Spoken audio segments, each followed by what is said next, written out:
Hi, I'm Joshua Farnsworth, and I'm going to share with you a very detailed series of videos that covers how to cut dovetails, specifically through dovetails, with just hand tools.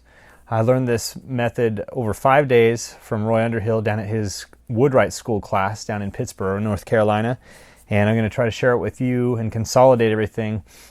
It's an amazing method for cutting dovetails and creating boxes like these toolboxes.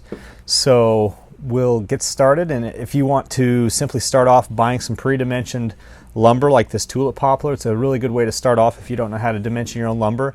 And you can check out the woodandshop.com, the accompanying blog posts, to see which tools I use and where you can purchase them for the best price, and a whole bunch of other resources on getting started in traditional woodworking. So I really hope you enjoy this series, and it's very close up, so you won't have to be seeing my face very much, which may not be a problem for you, but it's very detailed, so that by the end you should definitely know how to cut dovetails by hand really well. So I've cut out my pieces from my box, and then the first step after you do that, obviously you make sure they're square on the edges. Then you first step is to lay out according to the grain structure. So you can see here, wood has a tendency to want to go straight again. So you see how these are bending outward.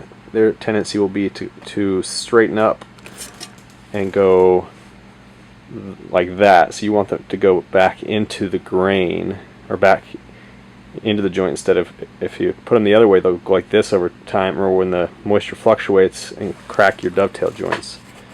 So first, lay them, all of your corners out just like that, and then that will allow us to choose our reference faces and edges, because we want to keep with our reference faces and edges, and I'll show you how to mark those right now. I just marked all the faces and bottom edges as the reference. We're going to measure, and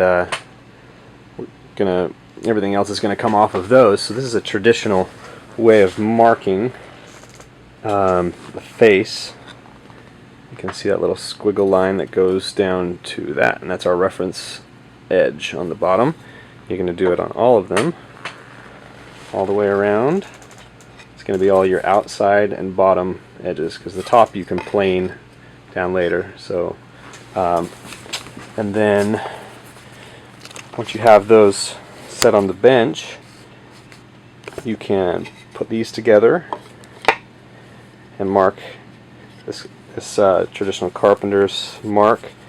And you want the side pieces, you put a triangle that faces you. That way you always know the orientation of the pieces, and you know, since the arrows face you on those pieces, you'll know that those are the side pieces and that these are the front and back, since it's pointing towards me. So that's the back, that's the front, that's the left, and that's the right, and those are the faces all around.